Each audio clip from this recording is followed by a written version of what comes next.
hasn't jumped this yet, but felt like they were kind of like right there on the verge. Like Ezra, did you jump on this bike yet? Today? Not yet. Right? Super important to remember the front end down technique, because this jump's blind, right? As you come up the hill, you're just staring at the sky. It's a bit hard to time.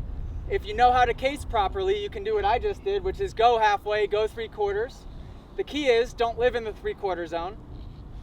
I call that the bounce zone, right? See how, notice how I bounced down the landing a little bit, but I did it quite gracefully for what it was. A lot of people live in the bounce zone. So for whatever reason, they get to that 3/4 mark. Is anybody here guilty of living in the bounce zone on jumps? Okay, because I know there's a lot of people that just get there and they stay there. That is one time if you mistime it. One time if you mistime it, and then make the decision. Okay, did that feel a little out of control? Like, do I back down and go to the 50% mark? Or am I ready to commit and do I go to the downside? How do you want us to control ourselves in the air? So, like, do you want us to pull the clutch in? Like, how do you... So in the air, did I brake tap at all? I don't think so. Okay.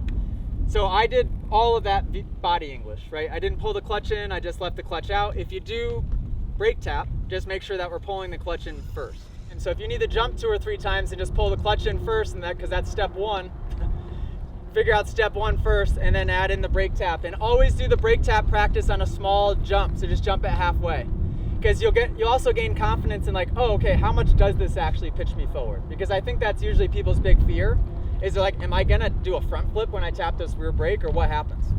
Just do it jumping to the top of a small tabletop. Really, really simple. And again, like jumping to the halfway point to practice a brake tap, it's a perfect place to do it. Establish the tools, get the tools in the toolbox, right?